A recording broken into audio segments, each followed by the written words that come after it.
فضيلة الإمام الأكبر الدكتور أحمد الطيب شيخ الجامع الأزهر. نعم. إذا تناولنا الركن الأول في السعادة وأيضا هو المقوم الأول من مقومات الإسلام وهو العقيدة، ما المقصود لغويا بالعقيدة؟ الإسلام عبارة عن دائرة نسميها دائرة العقيدة أو دائرة الاعتقاد. دائرة أخرى نسميها دائرة العبادة. دائرة ثالثة دائرة التشريع، أحكام التشريع. ودائرة أخيرة ورابعة لكنها ستجدها يعني متغلغلة في كل الدوائر وهي دائرة الأخلاق. دول دوائر 4 هم دول مقومات الإسلام. يعني الاعتقاد أو العقيدة دي دائرة مغلقة لوحدها، ثم تأتي دائرة العبادات، ثم تأتي دائرة التشريع أو دائرة الأخلاق، ثم التشريع أو التشريع ثم الأخلاق، لا يهم. هذه دوائر 4 هي التي يقوم عليها الإسلام أو دين الإسلام، وهي التي يكون بها المسلم مسلما صحيحا. فإن شاء الله على يعني في الحلقات القادمة سيكون حديثنا في هذه الدوائر 4 بالتفصيل وسنقدم يعني ما أجمع عليه المسلمون، لأن في اختلافات لكن نحن نقدم ما درج عليه المسلمون، ما اجتمعت عليه الأمة، ما قبلته، ما طبقته خلال 14 قرنا، ولن نلتفت إلى الشذوذ، لأن ظهرت آراء شاذة كثيرة جدا، وهذا شيء طبيعي، وخلافات حول تفاصيل لا داعي لها. دي لا داعي لها، لأنها فعلا تضر أكثر مما تفيد. ويعني تشغل عن الأساسيات، تشغل عن المقومات. احنا إن شاء الله سنعرض هذه المقومات، ويعني علامة الجودة فيها أنها قبلت من الجميع على مدى 14 قرنا من الزمان. والنبي صلى الله عليه وسلم قال: لا تجتمع أمتي على ضلالة. فعندك مهم جدا ما اجتمعت عليه الأمة طبعا. وما لا. ولذلك الآن ما يثار من مسائل لم تجتمع عليه الأمة ولم تعمل بها، زي مثلا زواج الصغيرة مش عارف، وزي زواج الرضاع الكبير، أمور لم الجواب الوحيد أن الأمة لم تجتمع على هذا وخلاص، فتهمل. إنما علشان تقول آدي ده الإسلام وآدي ده البخاري وآدي ده النبي صلى الله عليه وسلم، طبعا ده يبقى حد يقصد التشويه عن جهل. لا، ما هو ده أنا بأصح الناس اللي بتسمع. أنا ماليش مصلحة لأني لابد أن يكون هناك مضللون. ده شيء يعني، وإلى يوم القيامة لابد أن يكون هناك مضلل، يعني لأن ما الشيطان له زباين، يعني هو هيشتغل إزاي. لكن أنا بقول للشباب وأقول للناس الرد الوحيد أن احنا ما سمعنا أن امرأة أرضعت بثديها رجلا كبيرا أجنبيا عنها، وما سمعنا أن المسلمين بيتزوجوا البنات قبل البلوغ. الكلام ده مش لم يشكل ظاهرة، ده كله يتمثل في حالة فردية.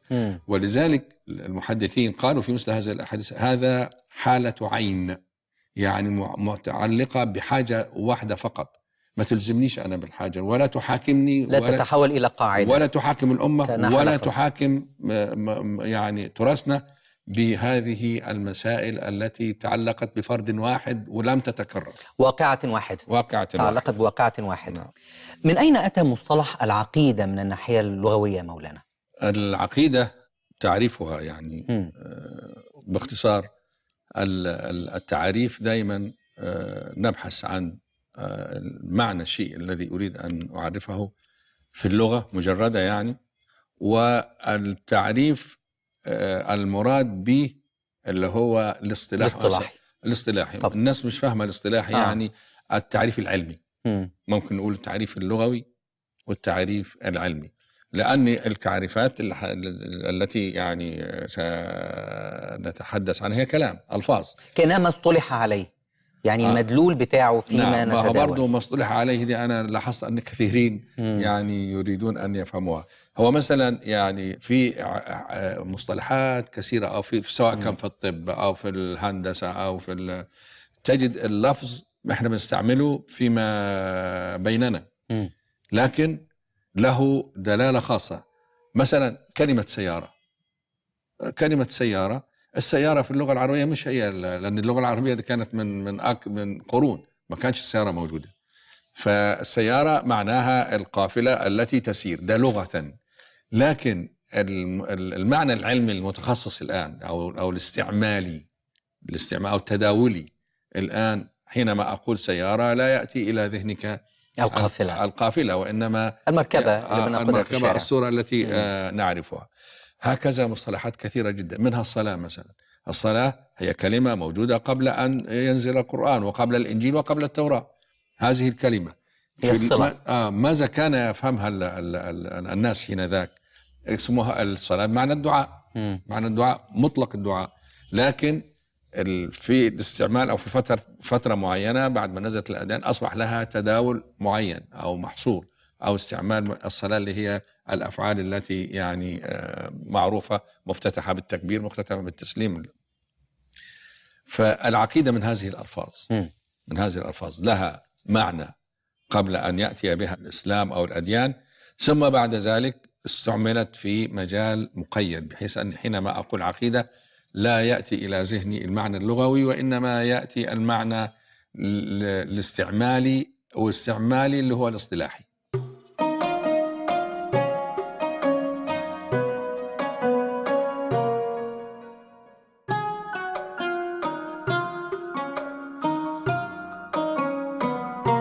طيب العقيدة في اللغة إيه؟ العقيدة في اللغة العرب القديم حينما يسمع كلمة عقيدة مفهومها ما الخيط الذي يعقد أو يشد به الشيء، جاية من العقد، يعني الحروف جاية من العقد وهو الشد أو الربط. الشد أو الربط ده العقيدة. يبقى إذن العقيدة بمعنى اللغوي الشد أو الربط.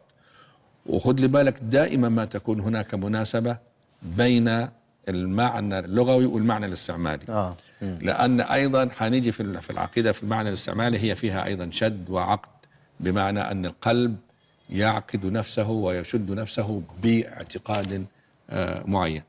خلينا في اللغة دلوقتي. بقى اللغة العقيدة مأخوذة من العقد بمعنى الربط وبمعنى الشد، وتستعمل مثلا وده ما يقوم به الخيط مثلا، حينما تشد به شيئا وتربط تعقد، فجاية من العقدة، عقدة الخيط أو التي يشد بها على شيء معين. حتى في المعنى اللغوي تستعمل للمعنى الحسي، عقدت الخيط، عقدت الكذا، ده معنى حسي. وأيضا تستعمل في المعاني اللا حسية. مثلا الحديث الشريف النبي صلى الله عليه وسلم وهو يمدح الخيل، فيقول يعني الخيل معقود في نواصيها الخير. طبعا الخير ده معنوي، أمر معنوي. هذا هو المعنى العقيدة في اللغة، هو الربط، الشد، الالتزام بشيء معين.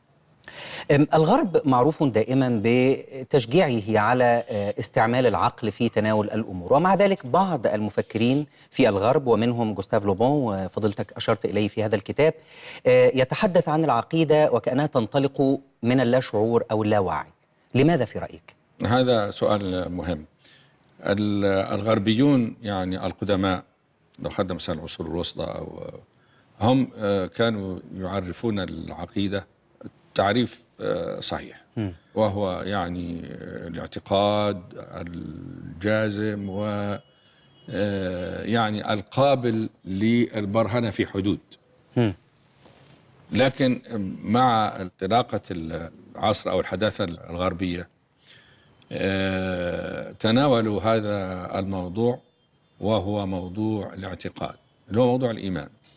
موضوع الإيمان، والإيمان بأي فكرة هنا وليس بالضرورة بدين. لا بدين أو إنما يعني مجال التداول ارتبط أكثر مرتبط بالعقائد الدينية، يعني والعقائد عقائد دينية مثلا. لأن العقائد هي التي صنعت مجتمعات، مثلا المجتمع البوذي، المجتمع الكونفوشيوسي، المجتمع الحضارة الإسلامية، الحضارة المسيحية، الحضارة اليهودية، كل هذه اعتقادات قامت على العقيدة. قامت على العقيدة، لأن العقيدة جزء من كيان الإنسان، لا يمكن أن يتحلل منه يوما ما من الأيام. هم الحقيقة في يعني كانوا مضطرين لأن نتيجة الحرية وأن كل العقائد صح، وده منطلق خاطئ. فوجدوا هناك مثلا من يعتقد في الحجر أو يتقرب إليه، مثلا زي الوثنيين العرب. كان يصنع له تمثالا من تمر ويصلي له، ثم إذا جاع يأكله. في من يعتقد في حيوانات، في من يعتقد في، وهكذا.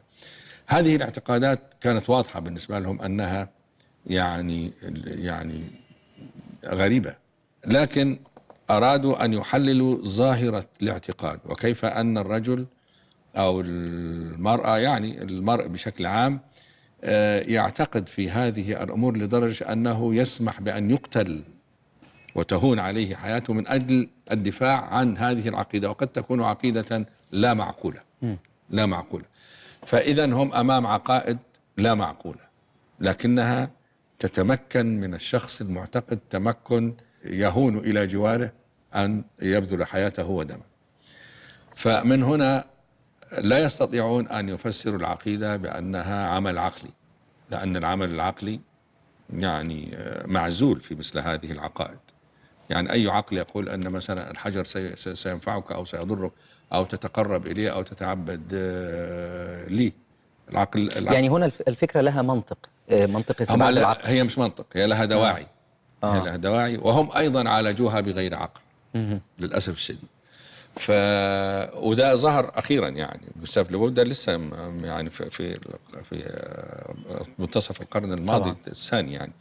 فالمهم اضطروا من أجل أن يبرروا هذه العقائد الغير مألوفة والشاذة ويدخلوها في باب العقائد، اضطروا لأن يعرفوها تعريف يتضمن العقيدة الصحيحة والعقيدة غير الصحيحة.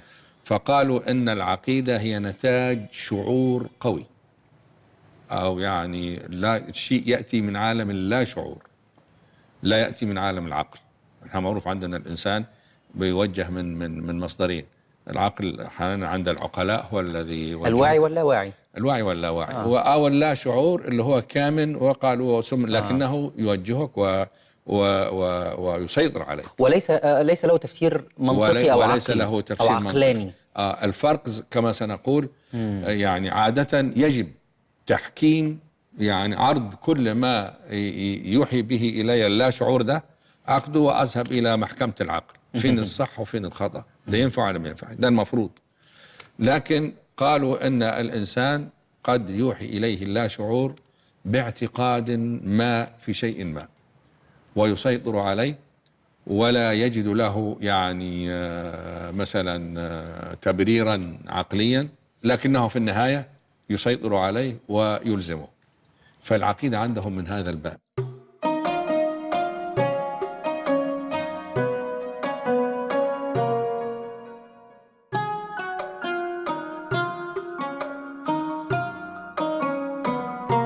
فأول شيء أن تكون العقيدة من باب كما تحدث حضرتك اللاواعي أو اللا شعور.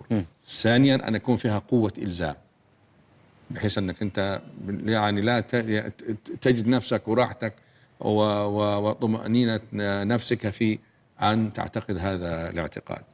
ثالثا أن يكون هذا الاعتقاد غير مبرهن عليه. الخطورة هنا قالوا لو استعملت البرهنة وأثبته عن طريق البرهان انقلب من عقيدة إلى علم. فكأنهم يضعون حدود تناقضية، يعني تقاطع بين العقيدة وبين العلم، لأن العلم هم يعني مؤمنين بأن العلم يكون عن برهنة وعن استدلال وده شيء عقلي. فإذا العقيدة عندهم من باب الشعور وليست من باب الأمور التي يعني تدرك إدراكا عقليا باستنباطاته واستدلالاته واستنتاجاته. هذا أول شيء. الشيء الثاني أو دي الخطورة ثم قالوا ما دام العقيدة في باب اللا شعور لم يقترب منها العقل فهي عقيدة. إذا وقعت في براثن العقل انتقلت من باب العقيدة إلى باب العلم والمعرفة.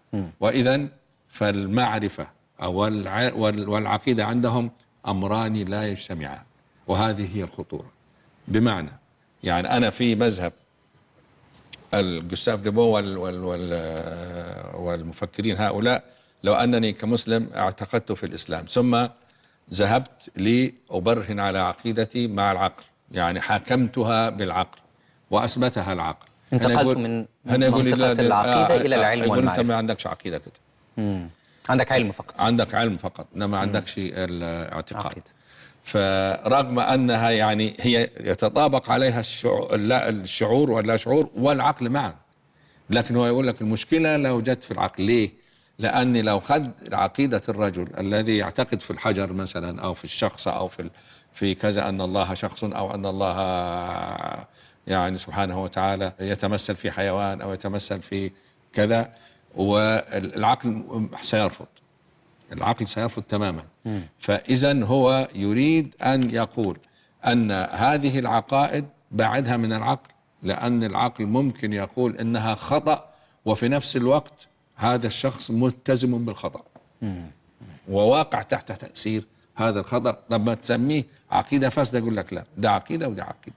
يعني ما هذا هو المشكلة، أو هذه هي المشكلة في تعريف الغربيين العقيدة. أولا هم لجأوا إلى هذا الفصل وهذا يعني اللعب حقيقة في المفاهيم من أجل أن يقولوا أن الآخرين الذين يعتقدون في الحجر وفي الشخص وفي كذا وكذا هؤلاء عندهم اعتقاد ويجب أن ندرسها كعقيدة ويجب أن تأخذ حقها، مثلها مثل عقيدة المؤمنين بالله. طيب لكن طيب إزاي؟ أنا هقول له لا، مش هينفع، لأن عقيدة المؤمنين بالله مبرهنة. يقول لي أنا بأبعد العقل عن إذا كنت هتبرهن خذها عندك في العقل، باب العلم والمعرفة، طلعها من العقيدة. من هنا كانت دعوتهم لاستبعاد العقل عند الحديث عن العقل. ده شرط استبعاد العقل، استبعاد العقل، وما يتناقض مع مفهومنا عن الغرب. أقول لك إذا خضعت، إذا رحت تبرهن عليها لم تعد عقيدة، انتقلت إلى باب العقل. إنما هو العقيدة عنده هو الحالة الغامضة التي العفريت ده اللي مش حدش عارفه ولا شايفه، ويسيطر على الإنسان ويقول له فعلا ده الصح، وتروح وتقاتل ودمك مش عارف ايه وايه وايه. هو دي العقيدة عندهم، واضطروا لهذا علشان يجمعوا عقائد اللا معقولة ويدخلوها في باب العقائد ويدرسونها. لكن الأمور الأخرى يسمونها علما أو يسمونها معرفة. هذه هي العقيدة في المفهوم الغربي. طبعا كما يعني أشرنا إلى أن هذا التعريف لا يصمد للنقد، لأن يحكم علي أنا كمسلم أو كمسيحي أو كيهودي مثلا ذهبت أصحح عقيدتي أو يعني أحكمها بالعقل، والعقل يعني أعطاني البراهين، يقول لا، أنت لست، ما بين جنبيك ليس عقيدة، وإنما هي معلومة في الذهن. فضيلة الإمام، ما هي أهم مسائل العقيدة التي بها يكتمل الإيمان؟